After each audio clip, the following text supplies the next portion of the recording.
I've already made a couple videos about how big the world of Pantheon Rise of the Fallen is, and how we'll go about traversing around it.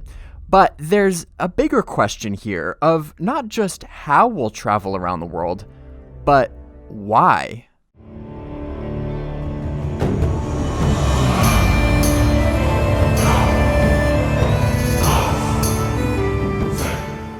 When you're playing an MMORPG, sometimes it's fun to just wander around aimlessly and explore the world as you go to see what you can find. Especially when a game first launches, there's an extra thrill of the hunt because you could be the first person to discover a particular area that will end up becoming really popular. Or you could be the first person to ever loot a certain rare item.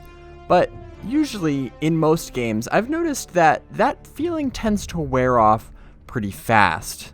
Although I'd be willing to bet that in Pantheon, that whole process of players getting acquainted with the world will probably take longer because the devs have said that there isn't an in-game zone guide that just shows you all of the zones that are in the game, what level range they are, etc.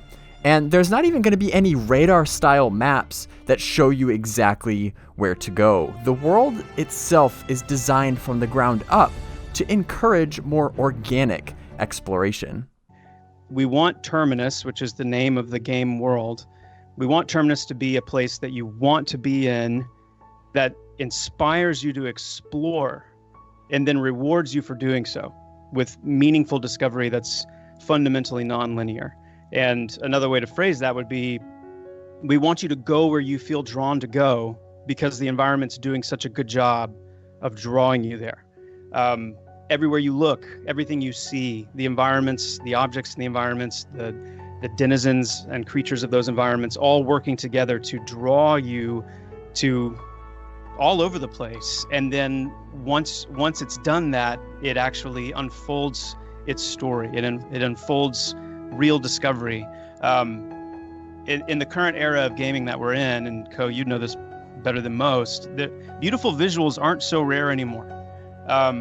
There's a lot of really, really good looking games out there. And so, but when we talk about MMOs, especially, unfortunately, the way exploration and quests and story content is handled, it's so linear and so hub-based. Theme park. Yep. Theme park, yeah. That's actually the term. It's stealing away the power of the environment. Because it makes the environment a secondary feature because you know exactly where to go. You're always told where to go next. You have your little checklists to check off, and you don't even need to explore or look around. The game does it all for you, essentially. The entire game is a giant roadmap. Exactly. Yeah, I mean, that's right on and well said. It's the environment. Nothing cool really matters unless you've got a quest for it. And so we want there to be a reason to go and look behind that tree, to go and look under that bridge, or see if that Spriggan has anything to say to you, or pay close attention to the carvings on the wall or the painting in the room, because the environment is always telling a story. And the more that we can capitalize on making these visuals more than just visual, but actually drawing you to a meaningful point, a meaningful place of discovery, then you're starting to touch on what Pantheon is all about.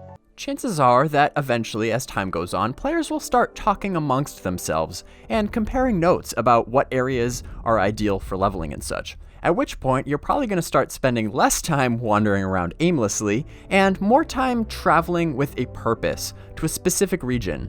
Because, let's face it, at the end of the day, in an MMORPG, you want to keep progressing your character by leveling up, getting better gear, etc.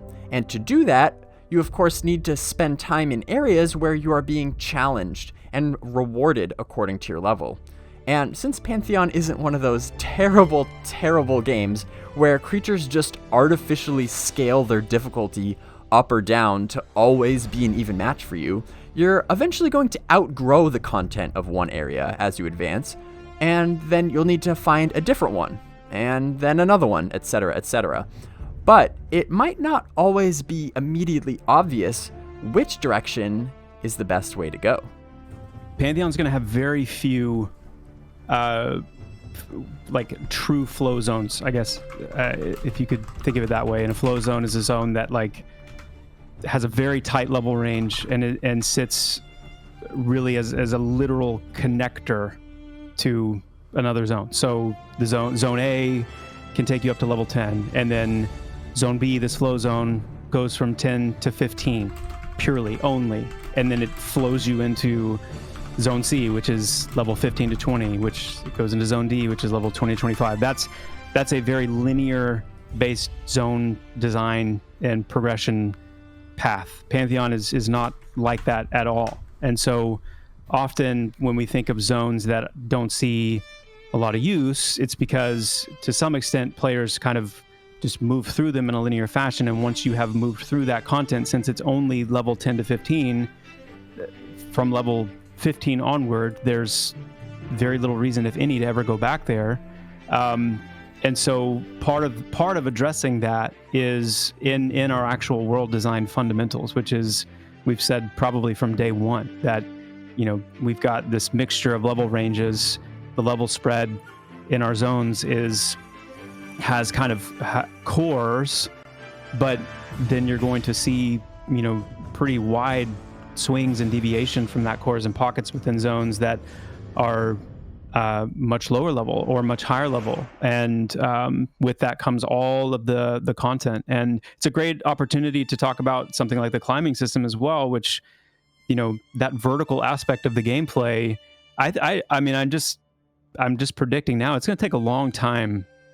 It's going to be after Pantheon launches and there's been some acclimation to climbing, because it's just, even internally, there's still like this curve of like, oh yeah, like we can just climb and there's stuff up there to do. And so you think about, you know, the zone that you start off in, or a zone, let's say a zone like Avendir's Pass, for example, where there's, you know, you go through it and there's just stuff that you can see that you clearly, because of your climbing skill, you just can't get to it yet. Well, you can bet that once your climbing skill develops and you're able to come back to these areas and actually find out what's up there and do that, that's going to be a whole nother reason to want to come back to these zones. Remember, Pantheon is an open world game. There aren't any instances that just create a new copy of a zone just for your group anytime you want to go there.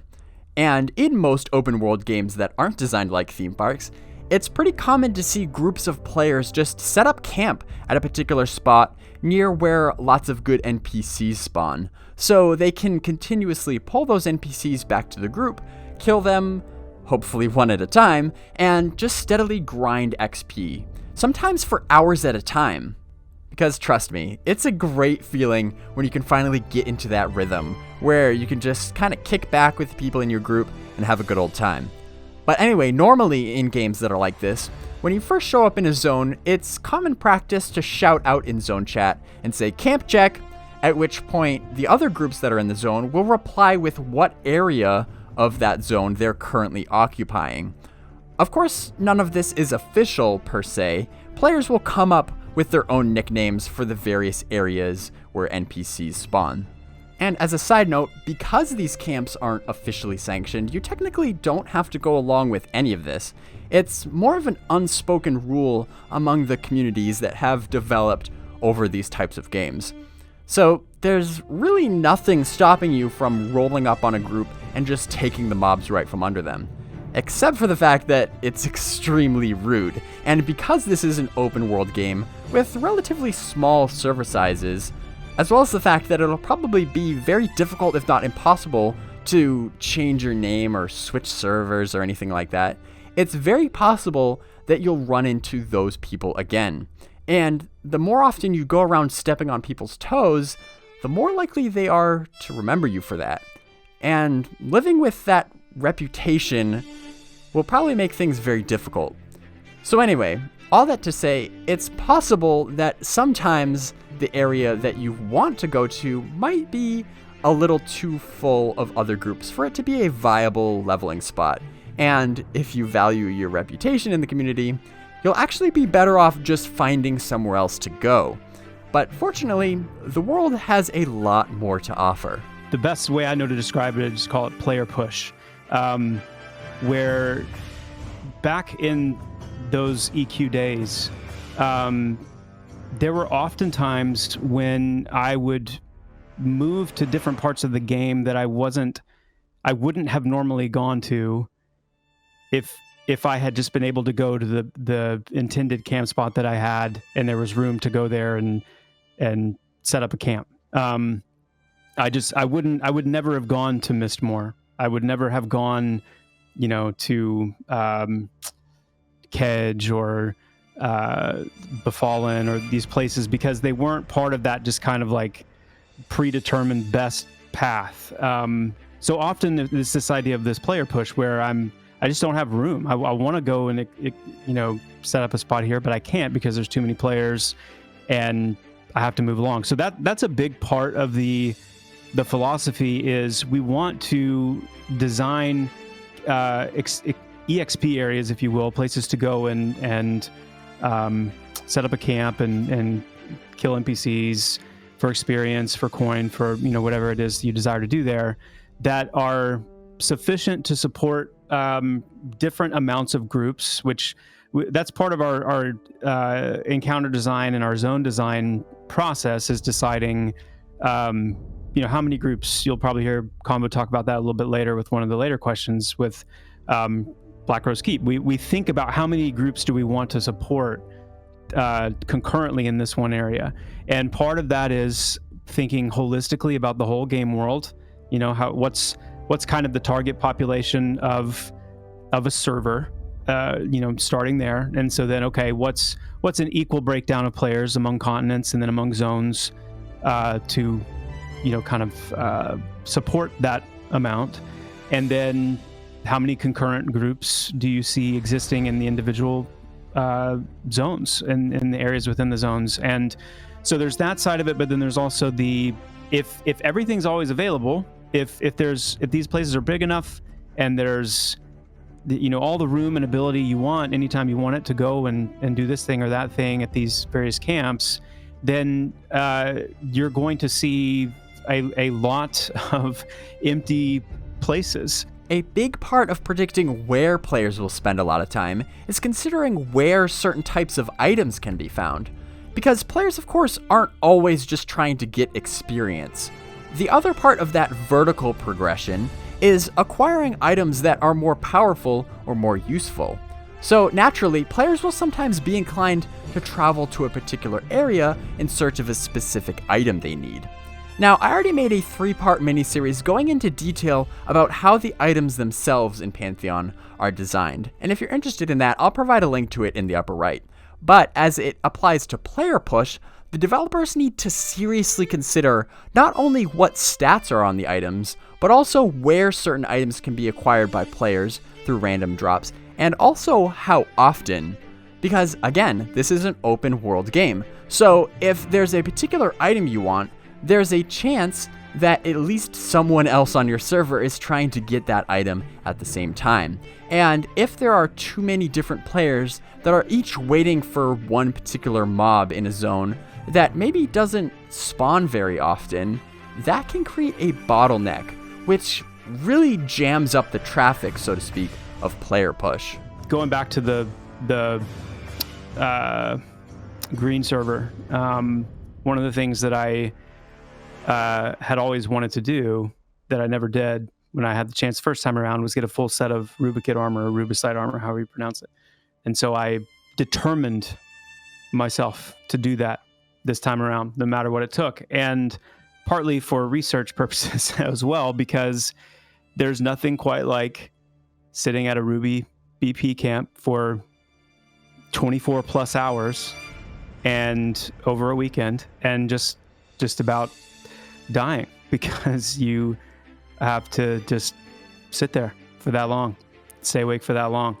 And so it brought me very, very back to very, very close proximity to what that feels like. And then asking questions like, is this fun? Is this really fun? So I think for me, the hardest thing about that question is when you're the person sitting there for that, you don't want to leave. You don't want to move.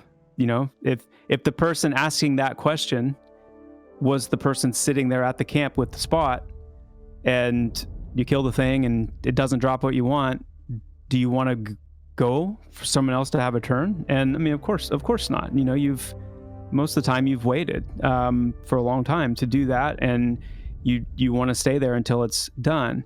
So in thinking about it, you know, you look at something like the Ruby BP or the Guise Deceiver, or, you know, Mana Stone, or some of those kinds of items, and they're insanely iconic. And understandably, because there was only one thing like it in the entire game. And not only were they like ultra unique, but they were ultra powerful, ultra important items in many senses. And so it's a decision that has to be made by kind of threading that needle in saying how ultra iconic and like isolatingly unique and important do we want to make our, you know, individual items to you know, whatever percentage of items would be like that, versus, you know, what if there were multiple Ruby BP type items?